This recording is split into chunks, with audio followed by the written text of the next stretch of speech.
Hey everybody, welcome to another Sports Hub. I'm here with Ryan Edwards. I'm Grant Boziacki, and can you believe, Ryan, that in Nebraska high school football, the regular season is, it's nearly coming to a close. Can't believe it. Feels like it just started yesterday.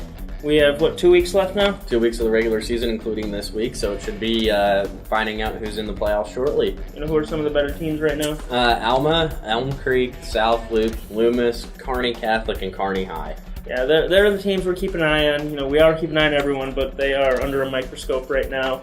There were some players that just had wacky, massive performances this past week, kind of our 5 stars of the week. Right.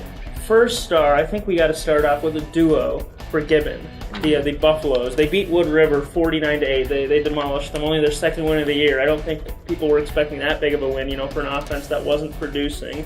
But Jacob Tracy, rushing, had 177 yards, I believe, 4 touchdowns. Adam Hyde, the receiver, had nearly 10 catches, 173 yards and touchdown. Was not expecting that. As a duo, they're kind of our first star of the week.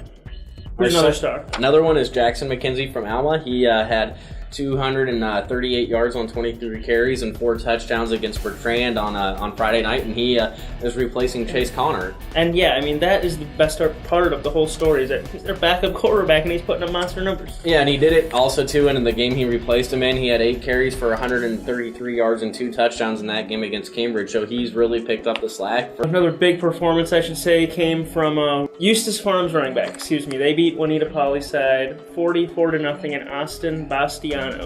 He had a monster game. He had 180 rushing yards, 4 touchdowns, and only had 13 carries. So, big performance. I know we both picked. That was kind of a pick'em game, right? And they won 44-0. Yeah, it was a good game. It was not a good game, but it was a blowout. Juanita Palisade hasn't really played anybody all year, and Eustis went down and gave it to him a little bit. How they say, took him to the woodshed. Another guy who had just a monster performance, and he pretty much played a quarter and a half, was Kearney Catholic quarterback Matt Masker. He's been, having a great year.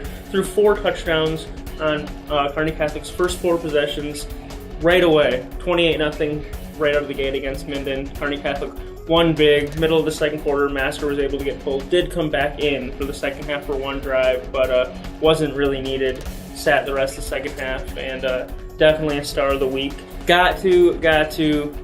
I would be beside myself if I didn't include SCM. They not a certain individual, but they beat Pleasanton 41-40. Was the game of the week, and we do our picks every week. Have to have a little humble brag. I picked SCM. Because of that, had a perfect week, 20-0. He picked Pleasanton. I'll just let you know if Pleasanton scored with 43 seconds left and completed their 2-point conversion, I would have the bragging rights, sir. Well, thank you, SEM. As of Tuesday afternoon right now, State Golf's in their second day, their final day. So we, yesterday, Morgan Teal for Kearney Catholic was fifth. I think it was 4th. You're wrong, sir.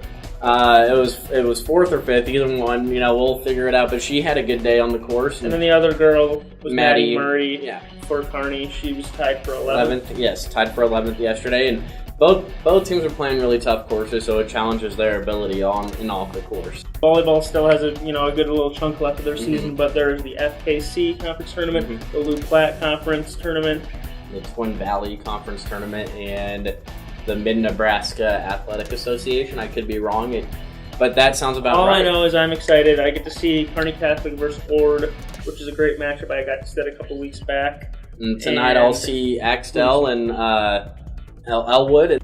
And last sport, the first sport that is finishing up their season is softball. Yeah, softball. We have Cozad and Kearney, both made state.